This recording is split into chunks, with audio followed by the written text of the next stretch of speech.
अरे बच्चों, आज मैं 4 अंकीय प्रश्नों का हल प्रस्तुत कर रहा हूँ। इससे पहले मैं 1 अंकीय व 2 अंकीय प्रश्नों के 2 वीडियो अपलोड कर चुका हूँ।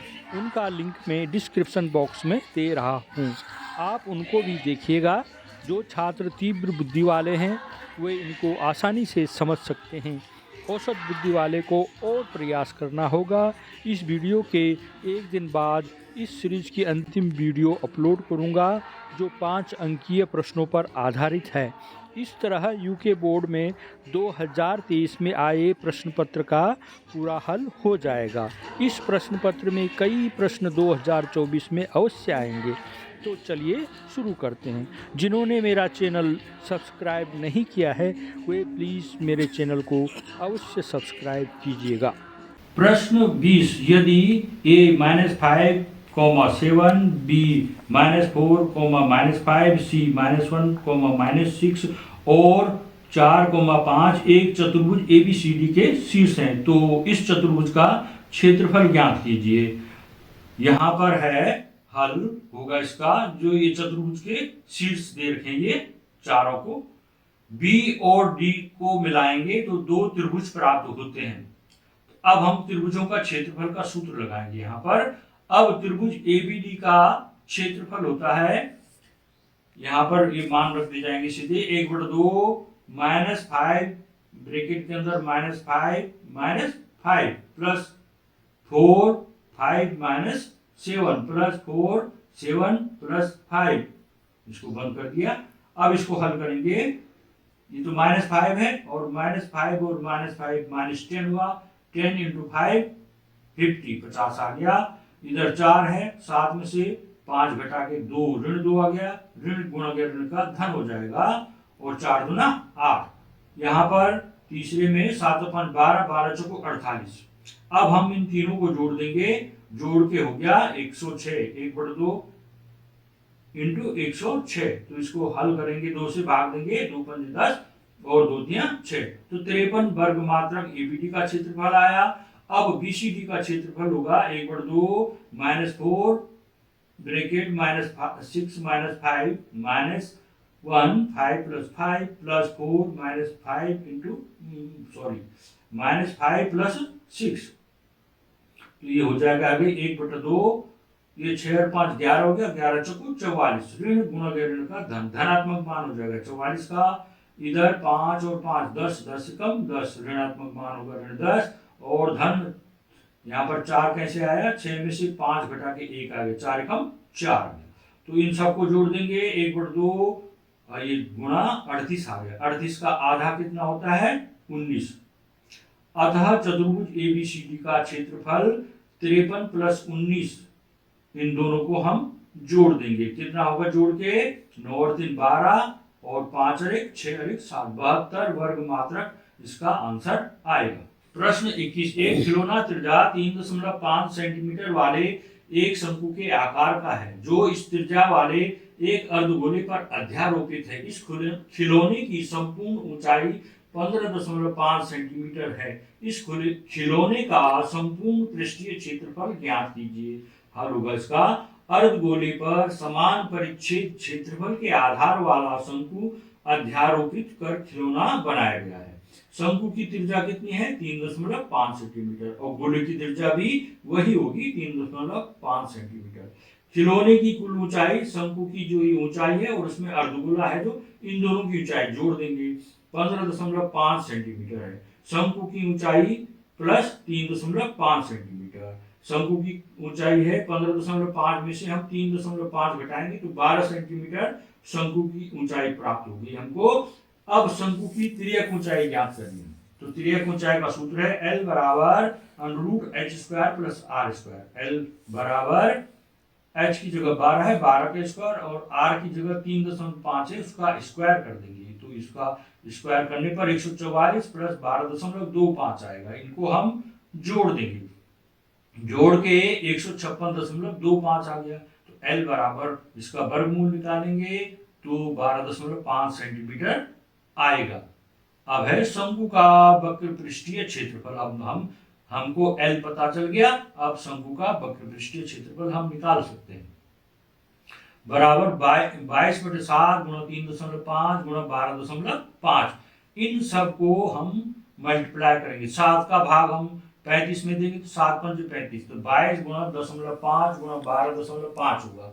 इन तीनों को हम गुणा करेंगे तो आंसर आता है 137.5 वर्ग सेंटीमीटर। इसी तरह अर्धगोले का पृष्ठीय क्षेत्रफल निकालना हमने। अर्धगोले का पृष्ठीय क्षेत्रफल बराबर 2πr²। 2π मैंने 22/7 गुणा 3.5 गुणा 3.5। 7 से 35 में भाग देंगे तो 0.5 आ गया 3.5 में भाग देने पर। तो इस तरह से इनको मल्टीप्लाई करेंगे तो ये होगा 77 वर्ग सेंटीमीटर। खिलौने का संपूर्ण पृष्ठीय क्षेत्रफल क्या होगा? शंकु के वक्र पृष्ठीय क्षेत्रफल और जो अर्धगोला है उसका पृष्ठीय क्षेत्रफल, उनको जोड़ देंगे तो 137.5 में 77 जोड़ने पर इसका आंसर आएगा 214.5 वर्ग सेंटीमीटर। अतः खिलौने का संपूर्ण पृष्ठीय क्षेत्रफल बराबर 214। प्रश्न 19 है, prove that sin a plus cosec a का whole square plus cos a plus sec a का होल स्क्वायर बराबर 7 plus tan square a plus cot square a। Solution होगा इसका, taking left hand side s sin a plus cosec a का whole square plus cos a plus sec a का whole square. जैसे a plus b का whole square बराबर होता है a plus b का होल स्क्वायर बराबर होता है a square plus b square plus 2ab। इस तरह से इस पे अप्लाई कर देना है। Sine square a plus cosec square a plus 2 sine a cosec a। इसको भी आगे खोलेंगे अगले वाले को, cosec square a plus sec square a plus 2 cos a sec a। Sine square a plus cos square a, इसको arrange करेंगे अभी हम, और फिर sec square a plus cosec square a plus 2 sine a cosec a plus 2 cos a sec a। Sine square a plus cos square a की जगह 1 हो जाता है, सेक स्क्वायर a का मान हो जाता है 1 plus ten square a, cosec square a का मान हो जाता है 1 प्लस कोट स्क्वायर a। यहाँ पर 2 साइन a, कोसेक a को साइन a के पदों में लिख देंगे 1/sin a। इधर 2 कोस a और सेक को कोस a के पदों में लिख देंगे 1/cos a। आगे होगा 1 प्लस 1 प्लस 1, 3 बार 1 होगा, ten square a plus coat square a plus 2 plus 2। इन सब को जोड़ देंगे, 2 और 2 4, 5 और 1 6 और 1 7। 7 plus ten square a plus coat square a, जो कि राइट हैंड साइड में है। प्रश्न 18, एक रेलगाड़ी एक समान चाल से 360 किलोमीटर की दूरी तय करती है।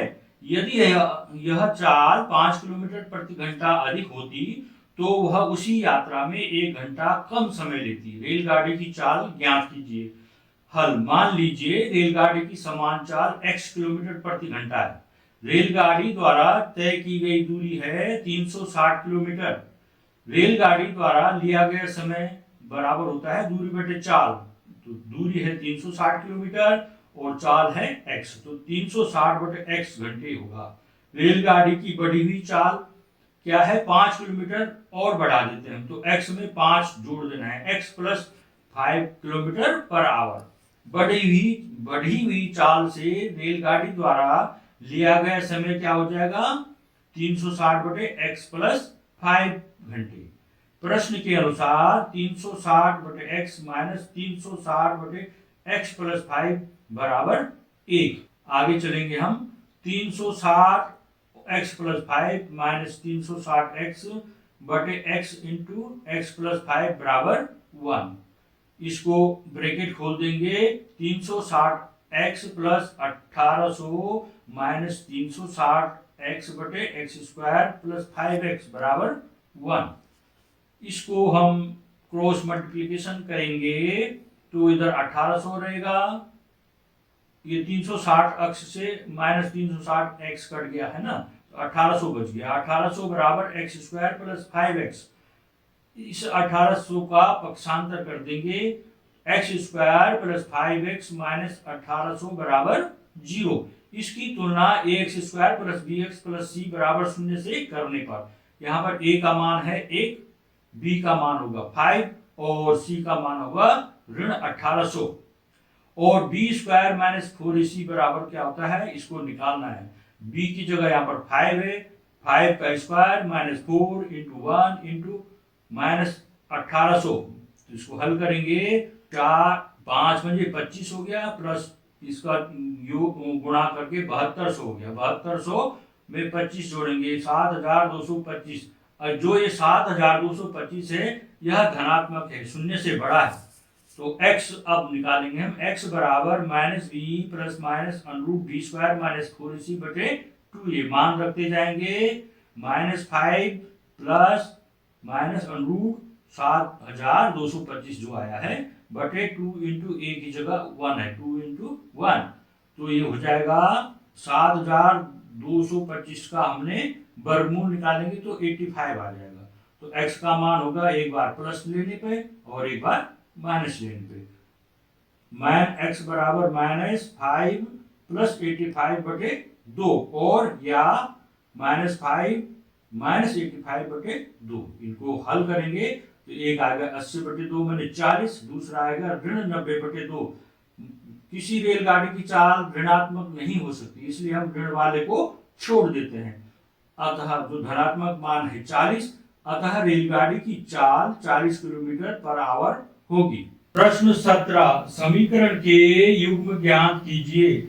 2 बटे अंडरूट x प्लस 3 बटे अंडरूट y बराबर 2, ये समीकरण 1 है। 4 बटे अंडरूट x माइनस 9 बटे अंडरूट y बराबर ऋण 1।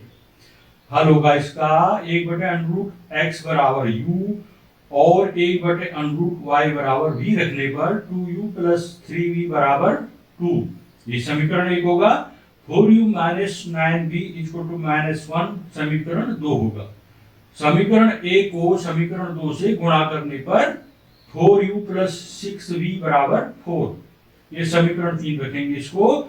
समीकरण 2 से समीकरण 3 को घटाने पर 4u माइनस 9v बराबर -1।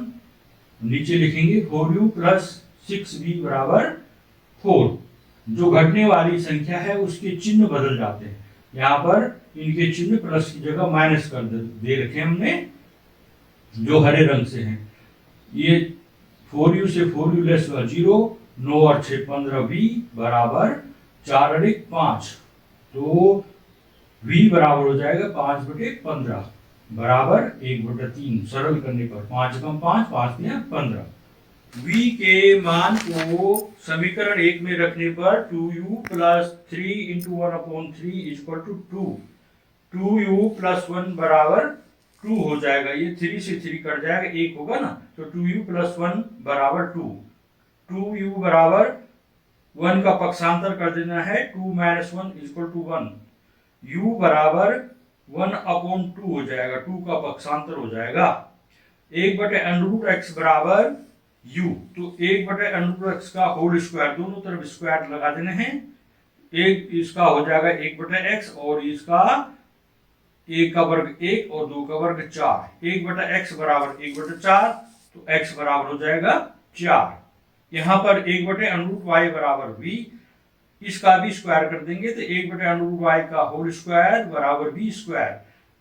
स्क्वायर खोलने पर 1 बटे y बराबर v स्क्वायर हो जाएगा। 1 बटे y बराबर v की जगह 1 बटे 3 है, उसका स्क्वायर 1 बटे 9 हो जाएगा। 1 बटे y बराबर 1 बटे 9, y बराबर 9। अतः x बराबर 4 और y बराबर 9 होगा।